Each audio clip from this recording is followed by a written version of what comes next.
Olá pessoal, agora a gente vai estudar a ligação covalente, tá? Que é um pouquinho diferente da ligação iônica. Vocês lembram que a ligação iônica é quando um metal ele doa elétrons e o ametal ele recebe elétrons. Neste caso aqui, não haverá essa questão de doar e receber, e sim haverá o compartilhamento eletrônico, ou seja, o compartilhamento de um par de elétrons, tá? Sempre o par, ou seja, vai ser um elétron de cada elemento. Muito bem. A ocorrência, quem faz esse tipo de ligação? Toda vez que você tem um ametal ligado a ametal, hidrogênio ligado a ametal, ou o hidrogênio com ele mesmo. Então eu tenho aqui o exemplo, tá? Quando a gente vai montar uma ligação entre hidrogênio e cloro, para formar o HCl. Reparem que o hidrogênio ele tem um elétron. Por quê? Ele tem número atômico 1. Então a distribuição eletrônica dele vai ficar 1s1. O cloro ele é do grupo 17. Né? Ele tem número atômico 17, então ele tem 17 elétrons ao todo, incluindo 3 camadas eletrônicas. A distribuição do cloro total ficaria assim: 1s2, 2s2, 2p6, 3s2, 3p5. Sendo que aqui vocês estão vendo assim, ó, neônio, 3s2, 3p5. Isso aqui é uma forma simplificada de representar a distribuição eletrônica de um elemento, nesse caso aqui do cloro. Tá? Então toda essa parte aqui, ó, 1s2, 2s2, 2p6, isso aqui pertence ao neônio. E aí só complementa com o restante, né, que falta. No caso aqui, então, essa é a distribuição eletrônica do cloro. O hidrogênio, pessoal, para se estabilizar, ele precisa ter 2 elétrons. O cloro, para se estabilizar e ficar com 8, ele precisa também de 1 elétron. Então, o que vai acontecer?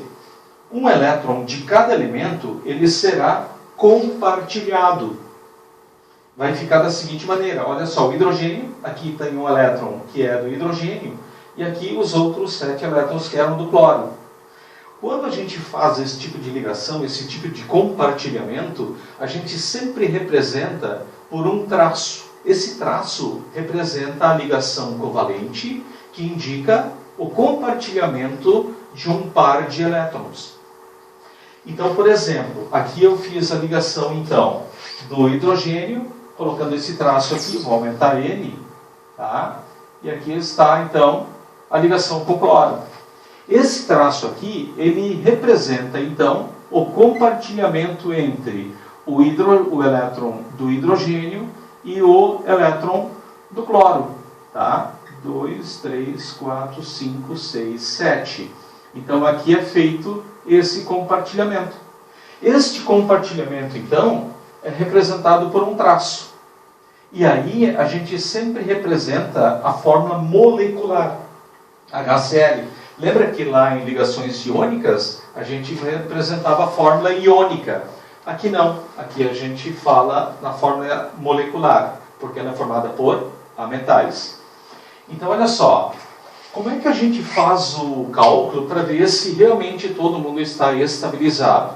Da seguinte maneira: o hidrogênio tinha um elétron, ele emprestou um elétron do cloro, ele está com 2. O cloro que tinha 7, com esse elétron aqui do hidrogênio, ele fica com 8. Então, a molécula está estabilizada, formando uma ligação simples aqui. Certo? Muito bem. Agora, vamos ver outros exemplos. Olha só. Aqui eu tenho o exemplo de vários elementos. Isso aqui é bem importante. Olha só.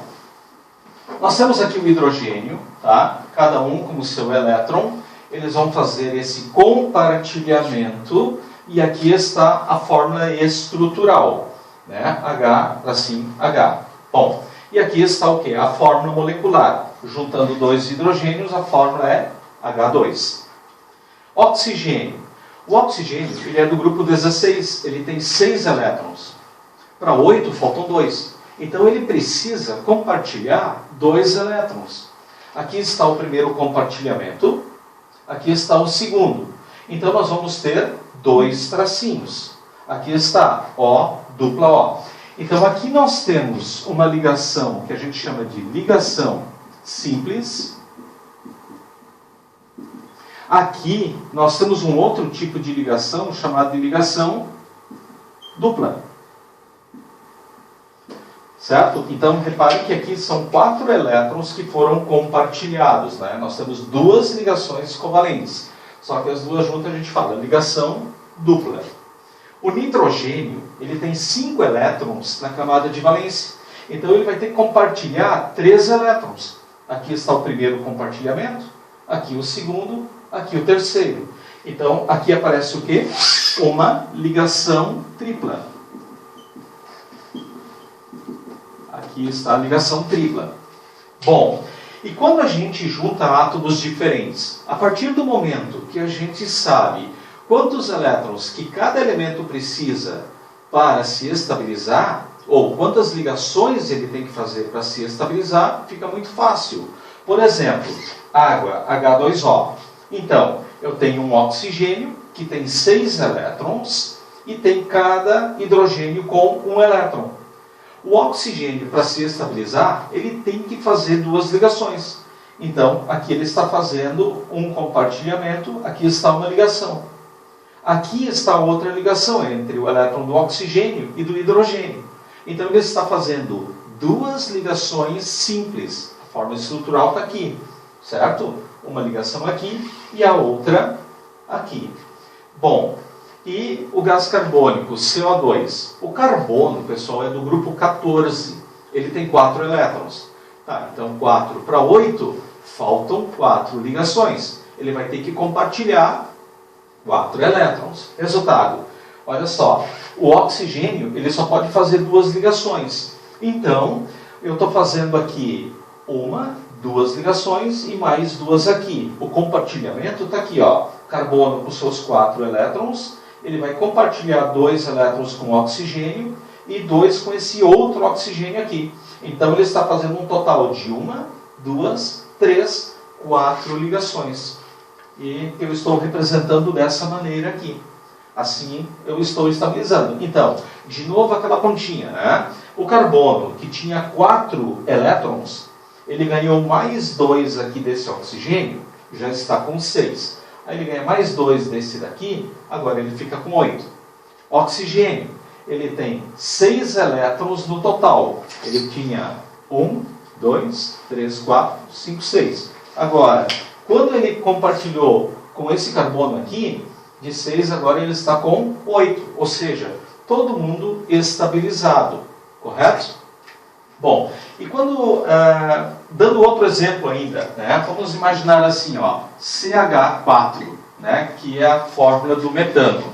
Eu já sei que o carbono ele tem que fazer 4 ligações.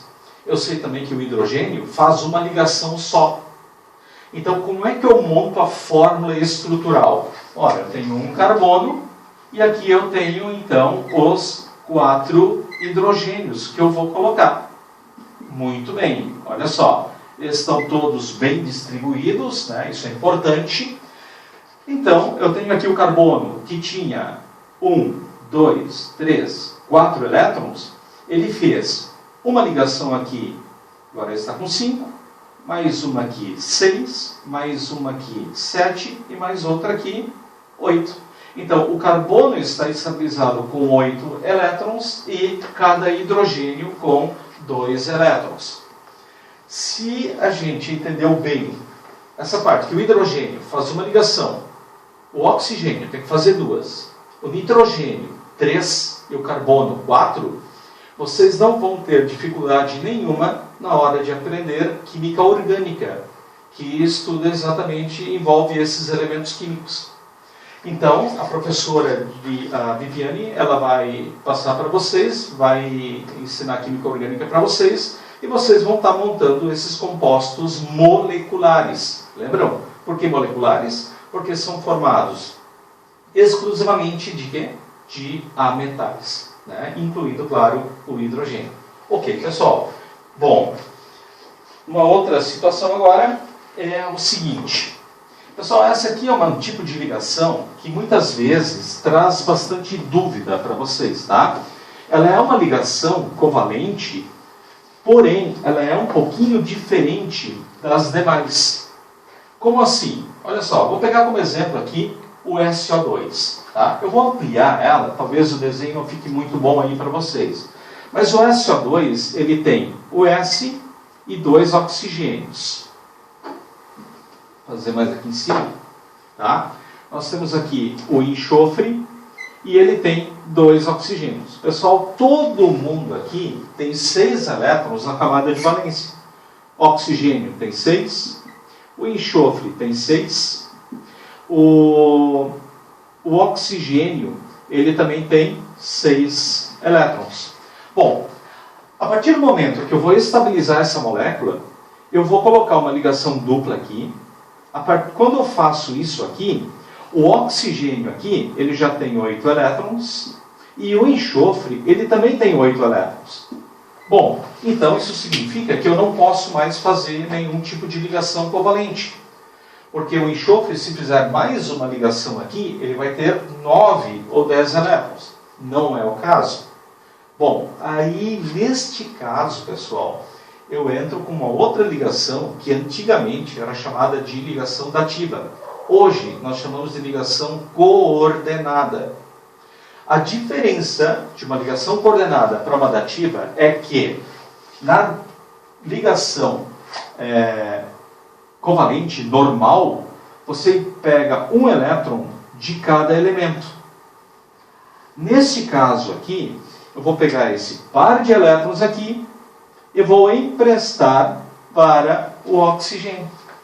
Então, na ligação coordenada, o par de elétrons ele é emprestado só partindo de um elemento e não pegando um de cada. Esta é a grande diferença. Quando é que a gente usa esse tipo de ligação? Somente quando não existe possibilidade de estabilizar a molécula só com ligação covalente normal. Então, ocorre esse caso aqui. Vejamos outro exemplo, o SO3. Tá? O SO3 é o enxofre com 3 oxigênios. Bom, eu vou colocar eles dessa maneira aqui. Todo mundo tem 6 elétrons. Todos aqui com 6 elétrons. Bom, mas eles se estabilizam com 8. Então, como é que a gente vai estabilizar esse tipo de molécula? Primeiro, eu posso escolher qualquer oxigênio e eu vou fazer uma ligação dupla aqui. Quando eu fiz isso, eu fiz a mesma coisa que eu fiz aqui. Todo mundo aqui vai ter 8 elétrons. 8 elétrons e aqui 8 elétrons. Só que vocês estão vendo que depois que ele se estabilizou, tanto aqui como aqui embaixo, ele tem 2 pares de elétrons não ligantes. Quando tem esse par de elétron não ligante, é que ele pode fazer a ligação coordenada. Só que ele precisa, obrigatoriamente, estar estabilizado com esses 8 elétrons. Bom, então, eu vou pegar esse par de elétrons aqui e é feito, então, essa ligação. Aqui, eu também vou pegar esse par de elétrons e vou fazer essa ligação aqui. Então, aqui nós temos 2 ligações covalentes normais e nós temos 2 ligações coordenadas. Tá? Aqui em cima, eu tenho 2 ligações covalentes normais e uma ligação coordenada. Reparem que aqui, pessoal, não aparece a setinha, tá? É assim e aqui já aparece, tá? Mas o correto, tá? Hoje a gente representa essa molécula sempre usando somente um traço, tá? Não se usa mais a setinha, vocês não vão encontrar mais. Então é só um traço, ok? E aí vocês devem tomar cuidado para não confundir, achar que isso aqui esteja errado, que o oxigênio esteja fazendo uma ligação só. Não, isso aqui na verdade é uma ligação coordenada, ok? Bom, além disso, nós temos aqui as características dos compostos covalentes e nós temos aqui algumas substâncias que tem uma exceção aí, tá? São casos particulares. Como assim? Eu acabo de falar para vocês que todas as substâncias, os elementos, né, eles se estabilizam com 8 elétrons na camada de valência. Porém, olha só, BF3. O boro é um elemento químico do grupo 3Z da tabela periódica. Ele tem 3 elétrons. Bom, então, se ele se liga ao flúor, eu sei que o flúor é um elemento químico do grupo 17. Ele pode fazer uma ligação só para se estabilizar. Por quê? Ele tem 7 elétrons, para 8 falta 1. Então, aqui eu coloco o flúor e aqui ele vai fazer um compartilhamento. Aqui eu coloco o outro flúor, de novo está feito um compartilhamento. E aqui eu coloco o outro flúor e aqui aparece o outro compartilhamento. Olha só, então o boro que tinha 3 elétrons, tá? Ele agora acaba de ganhar mais 3. Resultado, o boro se estabilizou com 6 elétrons no total, quando o normal é 8. E é um composto que existe, é estável, então é uma exceção, ok? Bom, PCl5, o fósforo é um elemento químico do grupo 15. Ele tem 5 elétrons na camada de valência. Se ele se liga ao cloro, o cloro é outro elemento que faz uma ligação só. Então, se você ligar 5 cloros aqui, o fósforo ele vai se estabilizar com 10 elétrons na camada de valência. O boro aqui foi 6 elétrons. O enxofre, ele é do grupo 16. Ele tem 6 elétrons. Mas aqui ele está ligando a 6 flúor. Então, ele vai ganhar mais 6 elétrons. O enxofre se estabiliza com 12 elétrons no total. O berílio, ele tem 2 elétrons na camada de valência. Quando ele se liga com os 2 hidrogênios, ele vai se estabilizar com 4 elétrons. Então, aqui é um pessoal aí que são casos particulares, né? Onde eles não se estabilizam com 2 ou 8 elétrons, mas sim com 4, 6, 10 e 12 elétrons. Ok? Pessoal, a característica dos compostos covalentes, eu diria que é o contrário da ligação iônica. Né? Então, quais são? Olha só, eles podem ser sólidos, líquidos ou gasosos em condições ambientais. Tá? Quando puros, muito importante, quando puros, eles não conduzem corrente elétrica em nenhum estado físico. Então, ácido sulfúrico, cuidado. O ácido sulfúrico, se você colocar água, vira uma solução aquosa. E a gente sabe que ácidos em solução aquosa se ionizam. Portanto, eles vão formar íons. E aí vai conduzir. Só que, se não tiver água, se ele for puro, ele não forma íons. Então, não vai conduzir corrente elétrica. Correto? Está escrito, né? Em solução aquosa, ácidos e amônia sofrem ionização e formam soluções aquosas condutoras de corrente elétrica. E apresentam baixos pontos de fusão e ebulição. Entre os compostos covalentes, a maioria é abaixo de 100 graus, né? A água é 100 graus, e o que tem um ponto de fusão ou ebulição muito acima de 100 graus, não se trata mais de uma ligação covalente. Aí provavelmente a gente tem ou uma ligação metálica ou então uma ligação iônica. Ok? Bom, pessoal, continuando, para encerrar a parte de ligações, eu vou falar um pouquinho sobre a ligação metálica. Tá? Ela é o tipo de ligação que ela é bem difícil de estudar, mas a nível de segundo grau é muito, muito simples. Olha só, a ligação metálica ela ocorre entre metais. Né? São 2 elementos eletropositivos. E o que se forma? Aqui não ganha, não perde, não compartilha. O que é feito aqui aparece uma nuvem eletrônica, certo? Então aqui tem um exemplo, pessoal, olha só. Aqui tem lá essa parte verde aqui, ó, seriam os cátions dos determinados metais, certo? E essa bolinha preta aqui, mais escura, ela representa os elétrons que estão em volta desses cátions. Então, isso aqui representa uma nuvem de elétrons ou um mar de elétrons. São 2 palavras que a gente usa para explicar, correto?